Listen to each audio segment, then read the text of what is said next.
Assalamualaikum warahmatullahi wabarakatuh. Good afternoon, that's all of my students.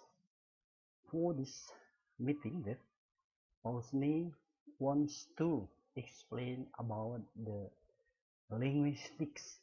Yeah, this is our subjects meeting. Previous meeting that Pak Husni has told you about what is linguistics, and then I hope all of you can understand, all of you have understood about my first explanation. So for this meeting, we would like to discuss about still the introduction, but this is about linguistics and its characterization. Before we continue to our main discussion about the Handbook of Linguistics from many experts, many linguists that explain about the linguistic science. So for this meeting, Paulne will explain about what is linguistics and why linguistics is categorized as a science. Well, we see this slide. Okay, we see this slide. The first slide, okay, here. Linguistics as a science. A characteristic of scientific. Yeah, linguistics is categorized into science, and then we'll see about the characteristic of scientific. Okay, this is many experts, from domestic and foreign ones that explain about this information. So, characteristic of scientifics, according to a philosophy, as the main resources of the science has divided into three categories. This is according to philosophy. Philosophy, it means that someone who experts in analyzing about this natural science, about natural life. In Indonesian is someone who expert in analyzing deeply about the things, atau disebut dengan ahli filsafat. Nah, oke, di sini kita mengenal banyak sekali itu ahli filsafat yang berasal dari Yunani. Terutama itu ada yang disebut dengan Plato, Aristoteles, yaitu ahli filsafat Yunani purba. They are from Greek. So this is three categories that according to a philosophy. The first is science is divided into three categories. The first is natural science, such as physics, chemistry, biology, etc. Nah, ini masuk ke dalam ilmu alam, ya, atau IPA, ya. Kalau dalam S4 dulu mungkin Anda ilmu pengetahuan alam. Nah, di sini masuk dalam natural sciences. Itu ada physics, ya, fisika, ada kimia, biologi, mungkin ada bagian lebih spesifik, ya, dari biologi, misalnya apa, tentang plants biology atau biologi tentang tumbuh-tumbuhan, ya, di sini dan sebagainya, ya. Oke, the second one is social sciences. Nah, itu masuk ke dalam kategori ilmu sosial. Nah, itu ada economics, history, political, etc. ya dan sebagainya. Masuk ke dalam ilmu-ilmu social sciences. Itu adalah ilmu ekonomi, sejarah, ya ini menurut para ahli filsafat di sini. Kemudian the third one, humanities, cultural sciences. Nah, ini ilmu-ilmu tentang humaniora, ya, tentang ilmu budaya, humaniora, yang masuk dalam kategori itu adalah language, nah bahasa, the art and literature, etc. dan sebagainya. Nah, di sini untuk keilmuan linguistik, sastra that you have learned for this semester, nah itu masuk ke dalam kategori 3, humanities, cultural sciences. Jadi itu bahasa, seni, dan sastra. Nah, jadi keilmuan linguistik ini masuk ke dalam bagian poin ketiga dari karakteristik keilmuan. Oke, nah di sini ya. Oke, thank you very much for your recommendation, for your suggestion. Ya, in my link that, sir, I would like to know more about this subject study about linguistics. I want to know what is the characteristic of linguistics. Right now we are discussing. Well, I hope you understand. Yeah, after you read my slide in online during UBL, and then I think that you have read all my slide, but still confusing, perhaps, ya, mungkin dan mungkin juga tidak ada yang sudah mengerti. So this is the moment that I would like to explain about my slide here. Well, next, there is a differences between science as knowledge, ilmu pengetahuan, science, ya, ilmu pengetahuan sebagai science, dan ilmu pengetahuan sebagai knowledge. Nah, di sini in English-nya itu science as science, ya, ilmu sebagai ilmu, atau science as knowledge. Ya. Mengapa di sini ada perbedaan yang disebut dengan ilmu pengetahuan? Ya. The scientific, ya, as science, ya. Kemudian the scientific as knowledge. Nah, itu apa perbedaannya? Oke, kita lihat di sini, ya. Ada bedanya tidak? Of course, there must be a specific explanation, and there must be different one to another. Okay. We'll see that. Hatta. I think you have known Hatta is one of the vice president of the ex-vice president of Indonesia.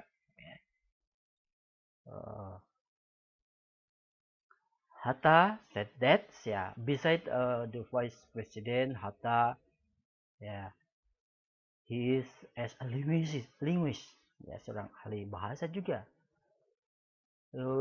He has mastered 8 or 10 languages. Okay, he can speak Dutch, English, French, ya, etc. dan lain sebagainya, ya. Kalau tidak salah itu ada 8 atau 10 bahasa yang bisa dipahami, dikuasai oleh Dr. Muhammad Hatta, ini wakil presiden, ya, pada zaman Soekarno. Well, di sini Hatta mengatakan, ya, Hatta said that knowledge that can be derived from the experience is a knowledge of experience. While knowledge that can be derived from the information, the real information, it is categorized as a science. Nah, itu ya. Dalam bahasa Sundanya, salah, English ya, dalam bahasa Inggrisnya. Nah, di sini dikatakan bahwa katanya, Hatta mengatakan bahwa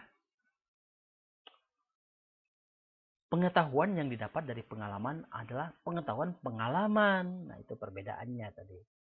Ilmu pengetahuan sebagai ilmu dan ilmu pengetahuan sebagai pengetahuan. Sedangkan pengetahuan yang diperoleh dari keterangan, nah itu adalah ilmu. Oke. Bisa dipahami? Belum, ya belum selesai. Oke. Nah, di sini why Paulus ini has chosen Hatta for this situation, untuk kutipan ini. Ya, because he is not only as our vice president, but also he is as educator, as a linguist, ya, itu sebagai ahli bahasa juga. Nah, ini ya, karena pintar sebagai seorang negarawan dan sebagai seorang ilmuwan. Nah, itu ya. Ini ya, Dr. Muhammad Hatta ya. Pintar sekali itu. Kita harus bangga ya, we have a vice president like that. Oke. Nah, di sini jadi perbedaannya, pengetahuan yang didapat dari pengalaman adalah pengalaman. Dan sedangkan pengetahuan yang diperoleh dari keterangan adalah ilmu.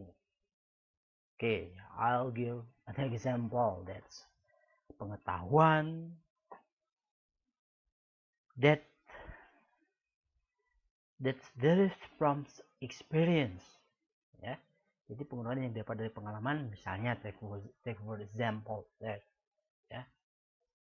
Nah, ini biasanya itu personal experience. Itu pengalaman, biasanya pengalaman pribadi itu bukan pengalaman halayak ramai ya, misalnya di sini ya. According to my experience that ya, if you are hungry, you have to eat much vegetables, many vegetables ya. So you will be stronger than you are. Nah, gitu ya. Nah, itu pengalaman. Nah, tadi dikatakan, kalau Anda mau sehat, seperti saya ini, harus banyak makan sayur-sayuran. Nah, itu the personal experience. But it can be applied ya to the other persons. Itu tidak bisa diterapkan ke semua orang. Mungkin hanya dia saja ya, berdasarkan pengalaman dia. Tetapi kalau orang lain menerapkan, nah itu mungkin tidak sehat jatuhnya ya. Misalnya ada seorang teman ya yang menerapkan, misalnya sebagai contoh itu Hamdi ya, ini Hamdi sebagai KM-nya ya, oke, misalnya Hamdi. Yes, I have applied of your recommendation that you said that if we eat vegetables, we are healthy. But in fact, I'm not healthy. Yeah, I've got sickness. Nah, saya sakit makan banyak buah karena why? Because every minute that I have to go to a laboratory, ya, because I've got stomach ache, itu sakit perut saya, banyak makan buah-buahan, itu menurut kamu. Nah, itu pengalaman. Oke, jadi berdasarkan pengalaman itu tidak bisa dijadikan acuan, ya, bahwa itu merupakan pengetahuan tadi itu merupakan ilmu, bukan, tidak bisa diterapkan. Nah, itu an example.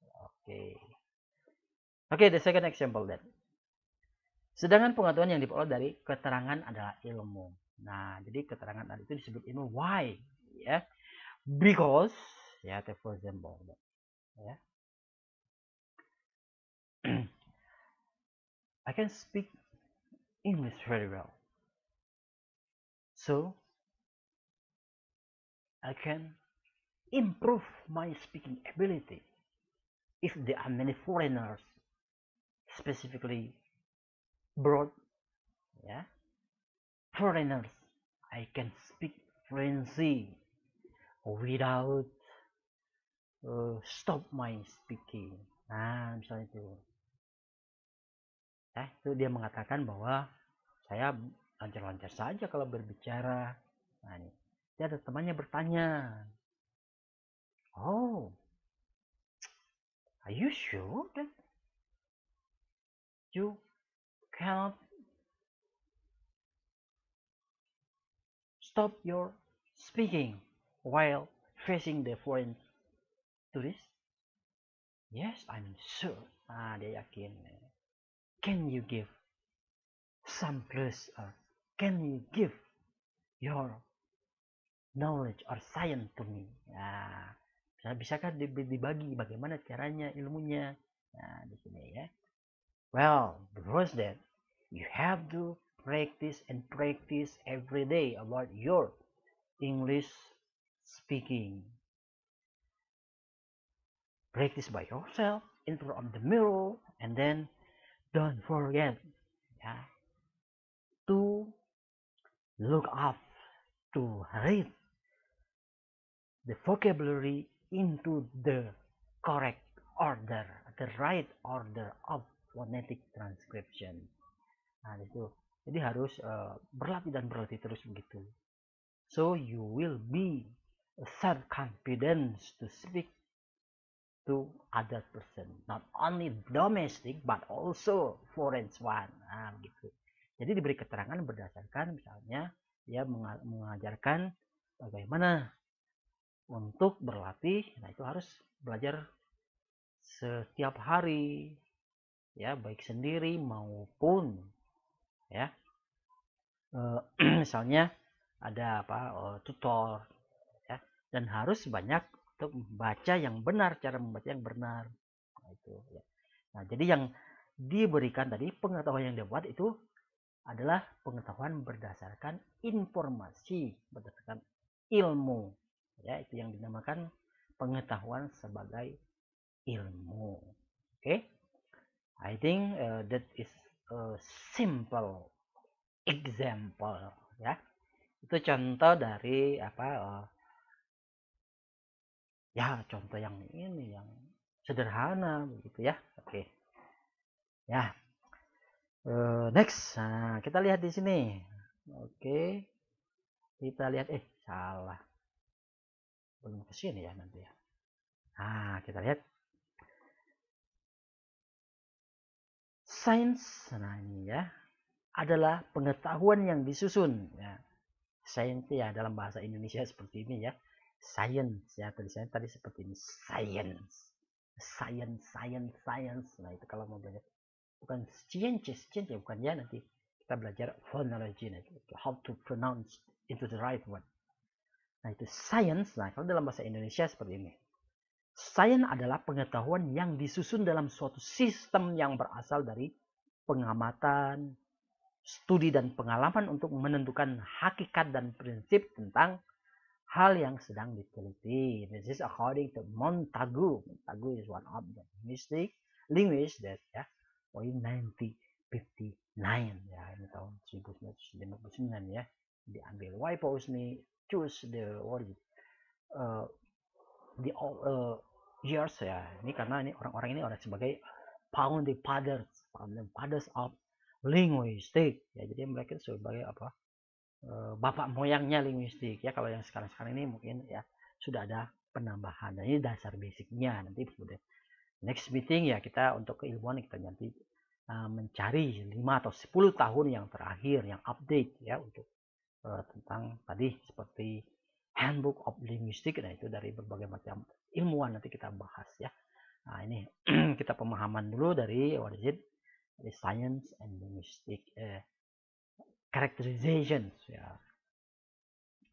Oke, nah di sini science adalah pengetahuan yang disusun. Tadi yang Pak Ustadz jelaskan nanti ya. Oke. Misalnya contoh yang lain. Ya. Ada yang disebut dengan definite and indefinite article. Nah, dalam kategori apa? Articles-nya itu kata sandang. Ya, kalau dalam bahasa Indonesia itu sebuah, sesuatu, bukan sesuatu banget, bukan ya, sesuatu ya. Nah, kalau dalam bahasa Inggris itu ada ada en. Nah, ada definite, ada indefinite article. Apa perbedaan definite and indefinite article? Do you know? No, I don't know. Nah, itu tidak tahu, dia tidak, belum paham karena belum ada sainsnya, ilmunya belum didapat. Kalau sudah didapat misalnya, well, I know that I think it's very easy to explain. Ya, misalnya definite itu adalah kata sandang yang sudah pasti. Nah, in English itu menggunakan the katanya. The apple, the mango. Nah, seperti itu. Kalau belum pasti menggunakan apple, bukan an apple. Ya, mengapa an apple? Because the article is vowel. So, if a vowel made the noun, the first letter is vowel. So, we have to say an apple, not a apple. Ya, begitu.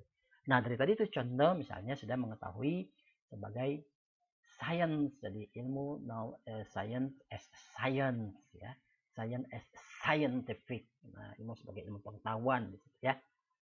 Okay, I think that's clear. I think you know the difference of what is linguistic as science. There are 3 categorization according to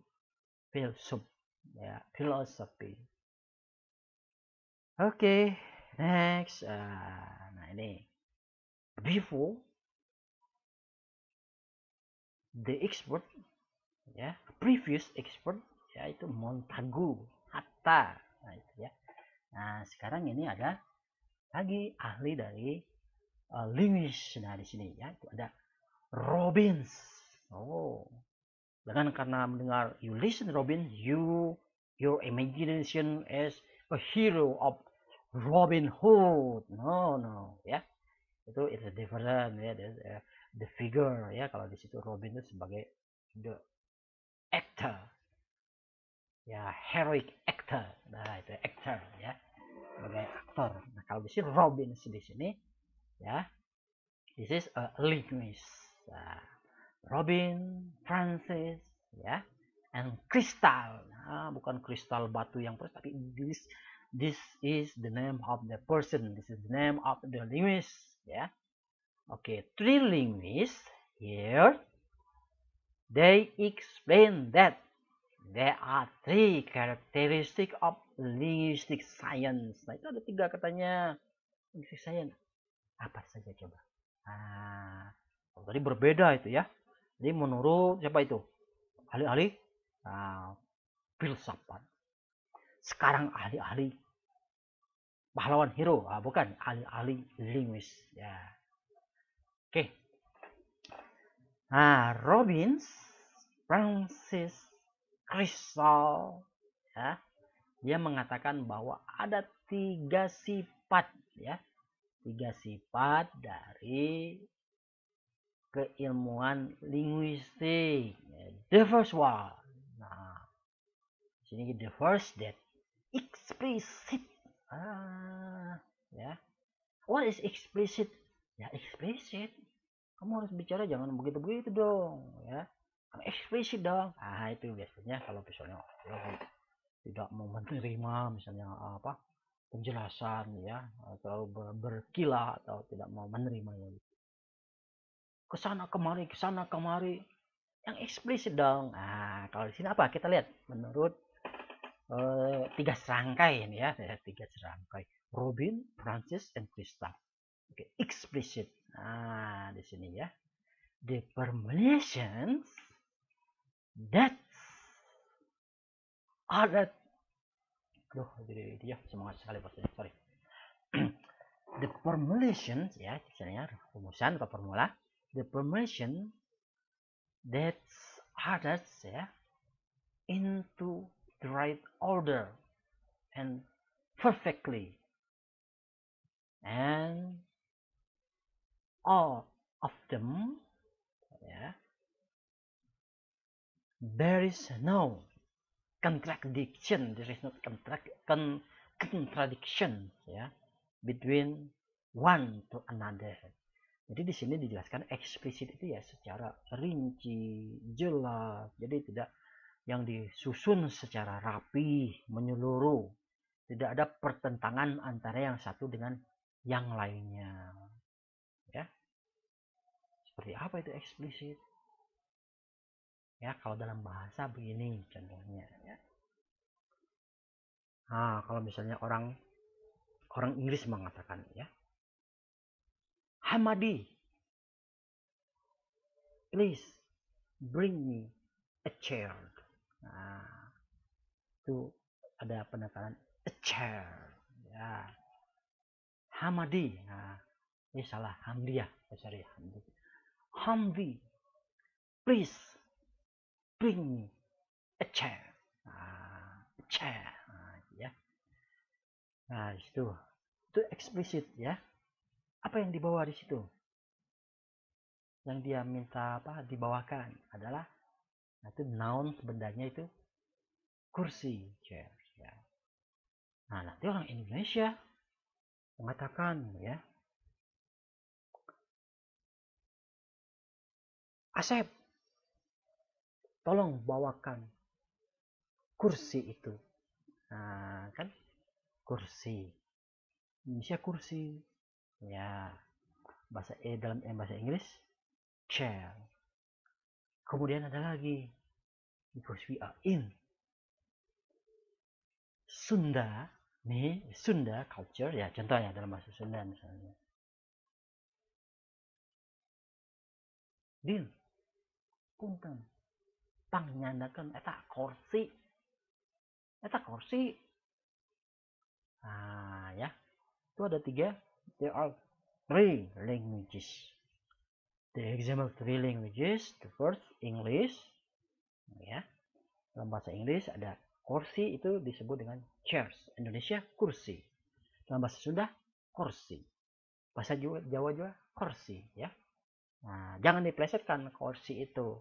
Kalau dalam bahasa Sunda in Sundanese, orang-orang Sunda itu Sundanese ya itu humor ya. Orang Sunda itu selalu apa? Senang bercanda ya, humoris. Jangan diplesetkan nanti. Eta pangnyandakan, eta ya pangnyandakan, eta cokor di sisi kursi. Nah, itu ya. Itu singkatan ya, itu akronim ya, kursi, cokor di sisi. Maksudnya itu kaki-kakinya di sisi-sisi ya itu ya. Oke. Nah, dari tiga contoh tadi ya, itu secara eksplisit.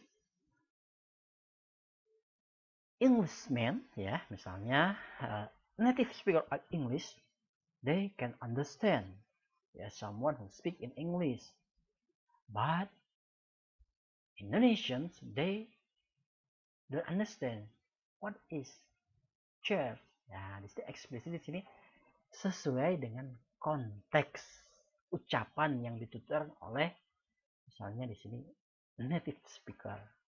Nah, di sana sudah jelas secara eksplisit tidak ada pertentangan tadi ya. Kalau orang Inggris dia mengatakan kursi itu chairs, iya. Secara eksplisit itu chair, ya. Coba kalau misalnya dikatakan, Mister, please build me kursi, tidak akan mengerti dia, kecuali kalau yang sudah paham. Oke, itu jadi eksplisit ya. Jadi rumus yang disusun secara utuh dan tidak ada pertentangan yang satu dengan yang lainnya, ya, biar tidak ambigu. Nah, tadi itu contohnya ya, oke. Jadi eksplisit itu harus sesuai, ya. Oke. Misalnya kalau tadi orang Sunda kursi, nah kalau di Inggris chair, bahasa Indonesia kursi. Oke. Itu contohnya ya dalam sederhana and simple example. Nah, the second one, itu systematic. Harus sistematis, iya. Wah, eta si Once lamun ngobrol tuh sistematis, bahasana, gitu ya. Kalau misalnya itu, kurangun, tuh kata ngerti, nah ya. Ngomong kaditu kadieu, nah, itu sistematis, nah itu contoh ya, itu hanya ini saja sebagai the joke ya. Sistematis di sini yaitu memiliki sistem yang beraturan ya. There must be a rule ya, in any situation, in in language ya, policy ada, dalam politik bahasa itu ada juga ya, sistematis ya, bahasa yang harus dipahami, jadi beraturan, memiliki pola. Okay. There is structure and full of generalization, and so that cannot be separated. Nah, itu tidak bisa dipisah-pisahkan. Di sini sistematis ya, memang harus semuanya itu harus utuh, tidak ada boleh satu yang hilang, dan itu akan tidak terjadi komunikasi ya. Misalnya di sini dalam kalimat contohnya dengan hamdiri ya. Oke, siapa lagi ya yang dikenal terus ini, misalnya tuh belum kenal, ya udah aja, misalnya ada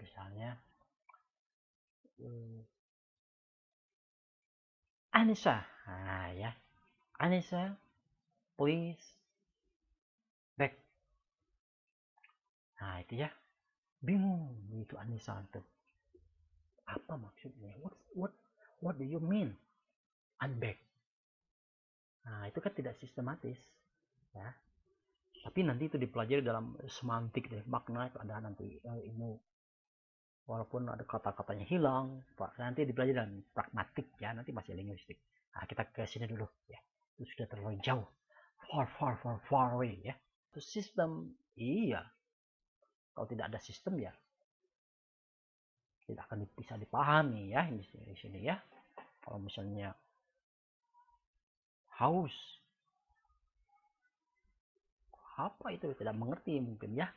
Nah di sini kalau sistem ya menggunakan I'm thirsty, please bring me ya a cup of plain water, gitu ya. Oke, di sini language system. Nah, itu jadi ada sistemnya tadi yang diucapkan.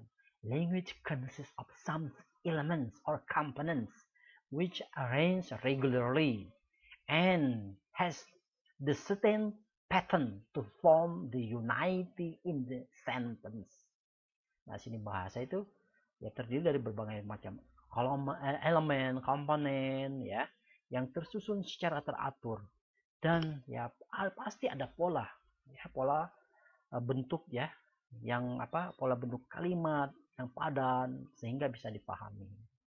Nah, jadi di sini ya bahasa sebagai suatu sistem ya, dimanapun ya, tidak hanya bahasa ya, in this world ya, seperti in this world there must be a system, there is night, day, ada siang, ada malam ya, begitu ya. Nah, begitu juga bahasa ya, itu ada struktur kalimat ya, ada subjek, predicate, objek ya. Bila mana sistem satu hilang itu, maka akan berpengaruh ya kepada misalnya di sini pemahaman makna tersebut. Nah, contoh di sini. Oke, take for example here. The sun is shining in the morning. Morning in the is shining the sun. Nah, yang mana yang bersistem? Ini kan ya. The sun is shining in the morning. Nah, kalau sistemnya misalnya kelihatan dari geraknya. The sun is shining in the morning. Kalau yang kedua, ya, morning is in the shining sun. Apa itu ya? Tidak dipahami. Jadi di sini ada struktur kalimat ya yang padan dan padu hingga we can understand. Well, yang kedua, language is arbitrary. Apa itu arbitrary? Bahasa itu ya semaunya, mana suka. Nah, di sini ada aja. Arbitrary means selected at random and without reason. Jadi ya sembarang saja itu dipilih tanpa ada alasan ya. Mana suka di sini ya, mana suka semau gue kalau gitu ya. Misalnya di sini contohnya ya. Tadi sebagai eksplisit dan dalam bentuk kalimat, pause nih I've given view about the, ya misalnya kalau dalam bahasa, nah kalau bahasa tadi ya kita ambil contoh tadi ya, misalnya dalam bentuk tadi chair, kursi. Nah, kalau dalam bahasa Inggris itu chair itu ya itu this place for someone to sit down ya, untuk orang yang duduk ya. Nah, chair. Tapi kalau di Sunda ya, ini contohnya ya. Kalau dari in English itu orang Inggris mungkin kursi itu ya berbentuk apa? Kakinya 4 ya dan diduduki ya. Tapi kalau orang Sunda misalnya chair itu berbeda-beda namanya ya.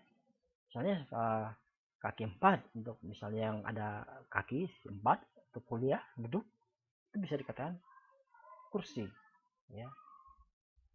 Tapi kalau misalnya ada namanya ya, ada yang buat nih ya kecil ya, ada yang namanya ya jojodok ya namanya itu ya. Nah, itu mana suka yaitu jadi bebas di sini. Terserah di sini ya, tergantung dari kesepakatan dari kelompok atau masyarakat tertentu mengiyakan dari kata tersebut. Jangan dipaksakan kalau di Inggris. Sure, this is the name of jojodok, not kursi ya. Mungkin dia akan bingung. Oh, I don't understand. What you mean? This is chair. No, this is jojodok. Jadi berantem gitu ya. Nah, jadi mana suka itu tergantung dari ya tempat, waktu dan ya, situasi di dari kondisi orang-orang tersebut. Jadi mana dia berada. Di sini language is arbitrary. Seperti contohnya ya. Language is an utterance or vokal. Ya jelas di sini ya. Bahasa merupakan ya ujaran ya. Bisa dalam bentuk misalnya vokal ya, gabungan dari vokal ya. Kenapa di sini bukan gabungan dari konsonan? Coba kalau bahasa itu is an utterance of consonant. Nah, pusing mungkin.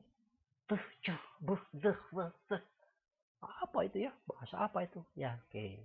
Nah, ini ada combination of vokal dan consonant ya di sini. Jadi language is an utterance. Jadi ujaran bisa berupa dalam bentuk vokal ujaran ya.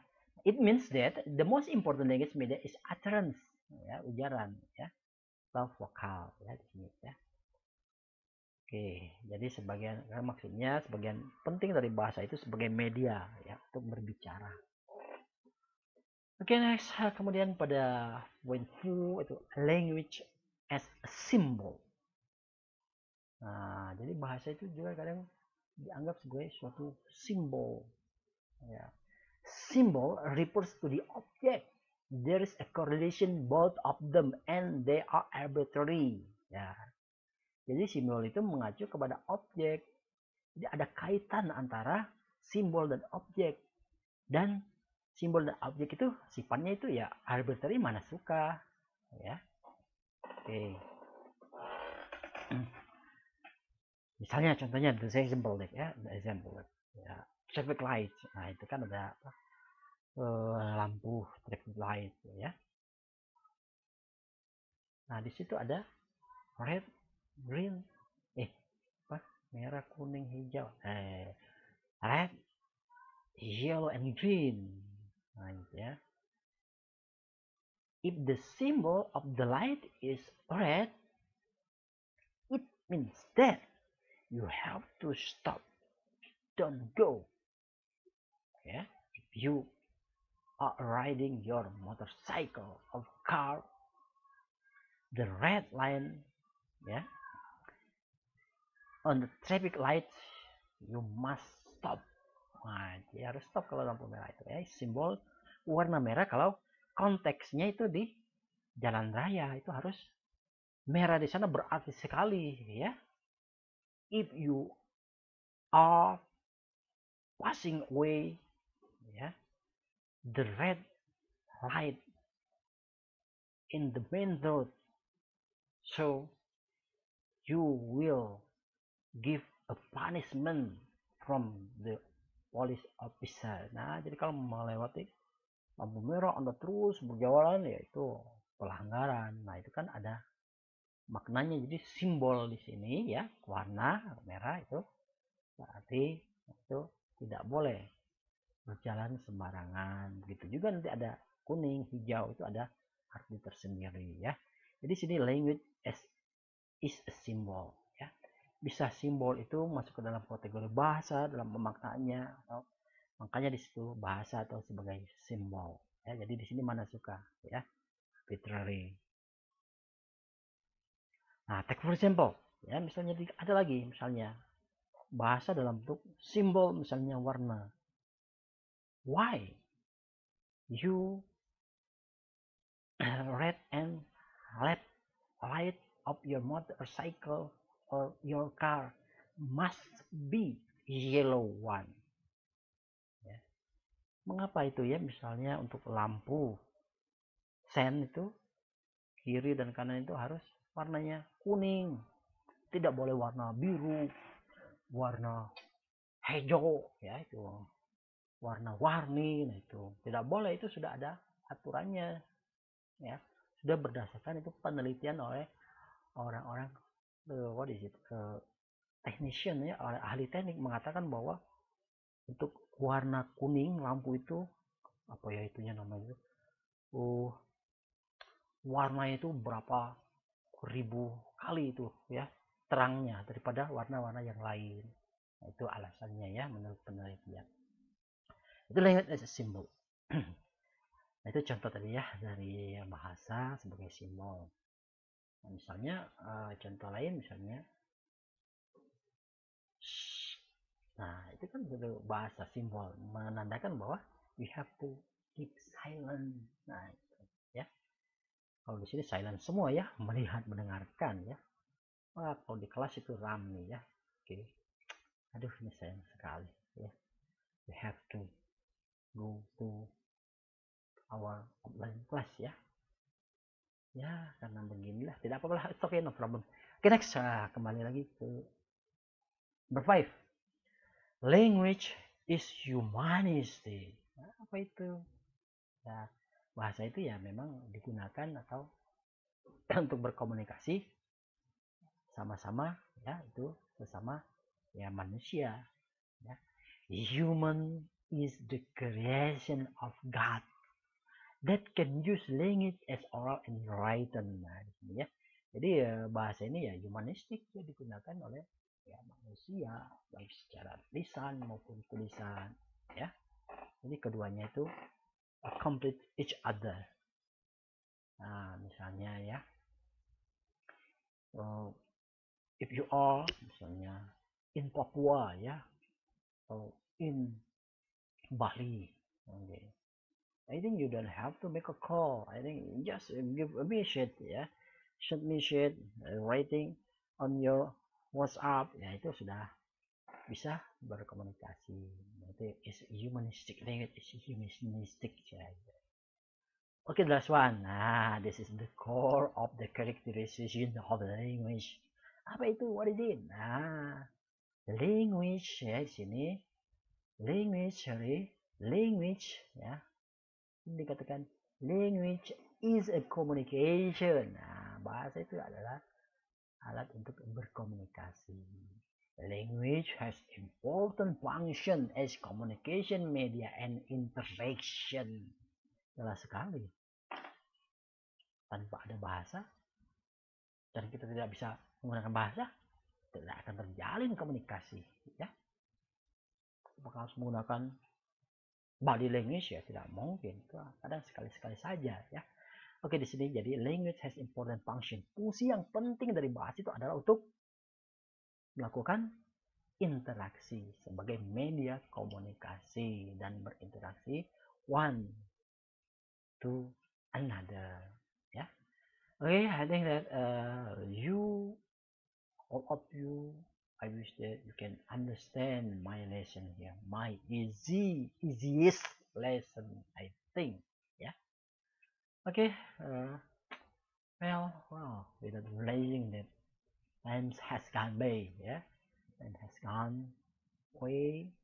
Waktu sudah terasa, tidak terasa ini ya, sudah cepat sekali. Okay, I think that's all for our meeting, our discussion about the language as science and language as science and characterization. Nah, itulah ya. Jadi apa bahasa masuk ke dalam kategori ilmu dan tadi sifat-sifat jenis bahasa tadi ya. Well, for the next meeting we are going to discuss the handbook of linguistic ya, from the world linguistic. I think you try to read the material ya, although you don't understand at all, not problem. The first thing that you try to read to understand in English, not Indonesian, right? Okay, thank you very much. It's nice to see you again. Yeah, in the very, of course, offline class. Yeah, but we wish that this pandemic will be end as soon as possible. We have to pray to God. Yeah, that's God that that God that has a has a what is it? Yeah, the God has everything. Yeah, God can end this situation. We as human being just pray and pray to God, to Allah subhanahu wa ta'ala. Well, thank you very much. I think it's all for today. Keep your healthy, give my regard to your parents, your parents, I hope all of them are very well. Okay, assalamualaikum warahmatullahi wabarakatuh. See you.